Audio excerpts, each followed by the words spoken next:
Then the voice spoke close at hand. There is a place prepared for you here, beside the path. Wait there until the storm is over.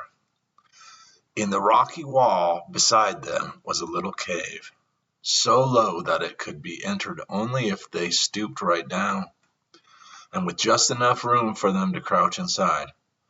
Side by side, they sat huddled together. Then all of a sudden, the storm burst over them in fruitful fury. The mountains reverberated with thunder and with the sound of falling rocks and great avalanches. The lightning flashed incessantly and ran along the ground in sizzling flames. Then the rains descended, and the floods came, and the winds blew and beat upon the mountains until everything around them seemed to be shivering and quaking and falling. Floodwaters rushed down the steep cliffs, and a torrent poured over the rocks, which projected over the cave so that the whole entrance was closed with a waterfall. But not a single drop fell inside the cave where the three sat together on the ground. After they had been there for some time, and the storm, far from abating, seemed to be increasing in strength, much afraid, silently put her head in her bosom and drew out the leather bag which she always carried. Emptying the little heap of stones and pebbles into her lap, she looked at them. They were the memorial stones from all the altars which she had built along the way. From the time that she stood beside the shepherd at the pool and allowed him to plant the thorn in her heart, and all along the journey until that moment of crouching in a narrow cave upon which the whole mountain seemed to be ready to topple. Nothing was left to her but a command to offer up the promise on which she had staked her all, on the strength of which she had started on the journey. She looked at the little pile in her lap and asked herself dully, "Shall I throw them away? Were they not all worthless promises which he gave me on the way here?" Then with icy fingers she picked up the first stone and repeated the words that he spoken to her beside the pool. "I will make thy feet like hinds' feet, and set upon thine high places." Habakkuk 3:19. She held the stone in her hand for a long time, then said slowly, "I have not received hinds' feet, but I am on higher places than I ever imagined possible. And if I die up here, what does it matter? I will not throw it away." She put the stone back in the bag, picked up the next, and repeated, "What I do you knowest not now, but thou shalt know hereafter." John 13:7. And she gave a little sob and said, "Half at least of that is true, and who knows whether the other half is true or not, but I will not throw it away." Picking up the third stone, she quoted, "This is not unto death, but for the glory of God." John 11:4. "Not unto death," she repeated, "even though he says, 'Offer the promise as a burnt offering.'" But she dropped the stone back into the bag and took the fourth. "Bread corn is bruised, but no one crushes it forever." Isaiah 28:28. "I cannot part with that," she said, replaced it in the bag, and took the fifth. "Cannot I do with you as the potter, said the Lord?" Jeremiah 18:6. "Yes," said she, and put it back into the bag. Taking the sixth, She replied, O thou afflicted, tossed with tempest, and not comforted, behold, I will lay thy stones with fair colors. Isaiah 54:11. Then could go no further, but wept bitterly. How could I part with that? She asked herself.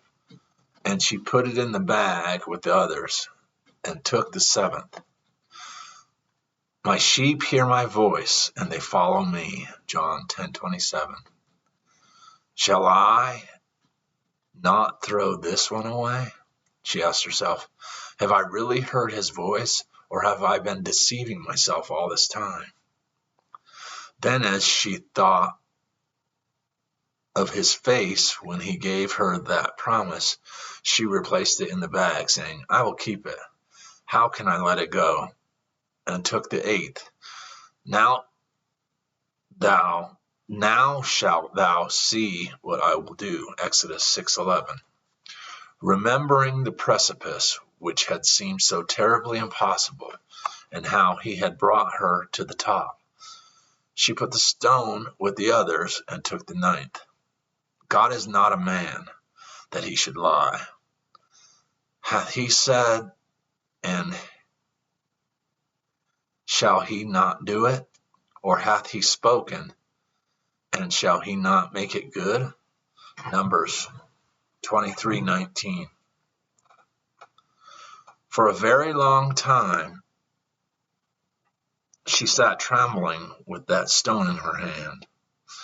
But in the end she said, I have already given the only answer possible when I told him, If thou canst, thou mayest deceive me. If thou canst, thou mayest deceive me. Then she dropped the icy cold little pebble into the bag and took the 10th. Thine ears shall hear a word behind thee saying, This is the way, walk ye in it. When ye turn to the right hand, and when ye turn to the left. Isaiah 30:21. At that she shuddered, but after a while added, Thou hast a little strength, and hast not denied my name. Hold that fast which thou hast, that no man take thy crown. Revelation 3:8-11. Returning the 10th stone to the bag, after a long pause, she picked up an ugly little stone lying on the floor of the cave and dropped it in beside the other 10, saying, Though he slay me, yet will I trust him. Job 13:15. Tying up the bag again, she said, Though everything in the world should tell me that they are worthless, yet I cannot part with them, and put the bag once again in her bosom. Sorrow and her sister had been sitting silently beside her, watching intently as she went over the little heap of stones in her lap.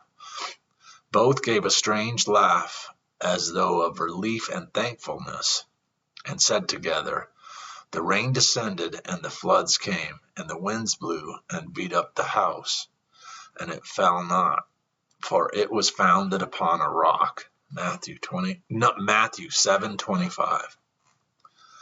By this time the rain had ceased. The cataract was no longer pouring over the rocks, and only a last light mist remained. The rolling of the thunder and the roar of the avalanches were fading away into the distance.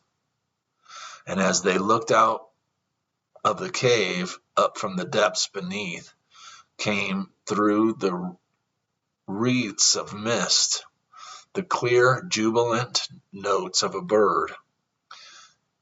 It might have been brother to that which sang in the dripping woods at the foot of the high places. He's gotten the victory, hurrah! He's gotten the victory, hurrah!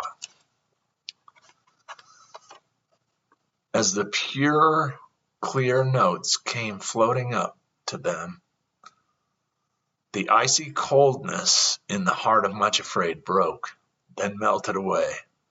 She pressed her hands compulsively against the little bag of stones, as though it contained priceless treasures which she had thought lost, and said to her companions, "The storm is over.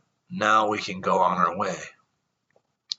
From that place on, it was very steep going, for the path now went straight up the mountainside, so straight and steep that often Much Afraid could hardly do more than crawl forward on hands and knees.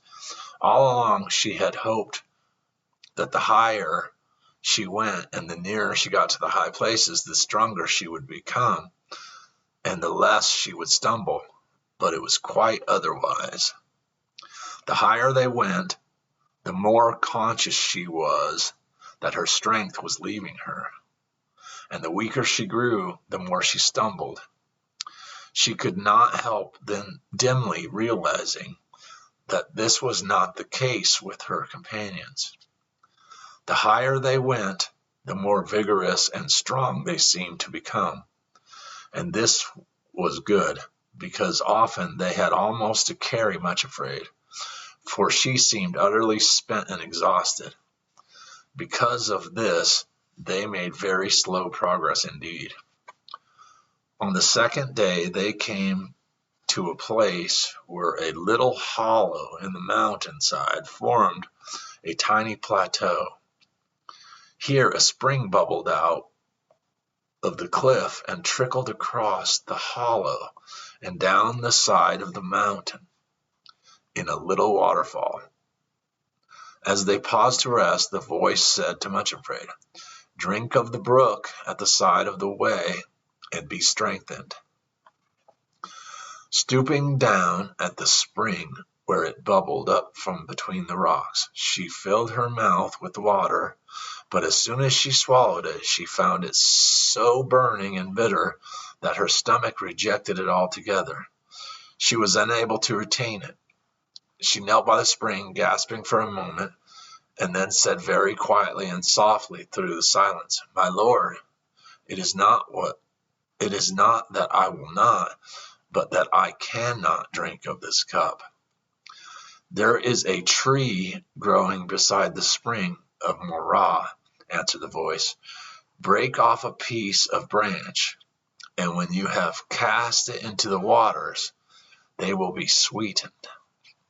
Much Afraid looked on the other side of the spring and saw a little stunted thorn tree with but one branch growing on either side of the splintered trunk. Like the arms of a cross, they were covered all over with long, sharp spines. Suffering stepped forward, broke off a piece of the thorn tree, and brought it to Much Afraid, who took it from her hand and cast it into the water. On doing this, she stooped her head again to drink. This time she found that the stinging, burning bitterness was gone, and though the water was not sweet, she could drink it easily. She drank thirstily, and found that it must have contained curative properties, for almost at once she was wonderfully refreshed and strengthened.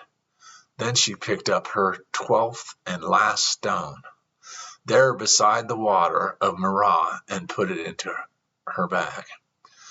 After they had rested a little while, she was able to resume the journey, and for a time was so much stronger that although the way was even steeper than before, she was not nearly so faint and exhausted. This greatly comforted her, for by that time she had only one desire in her heart, to reach the place appointed and fulfill the command which had been given her before her strength ebbed away altogether. On the third day they lifted up their eyes and saw the place afar off, the great rock cliff and the waterfall. and continuing up the rocky path. At midday, they came through the shrouding mist to the place which had been appointed.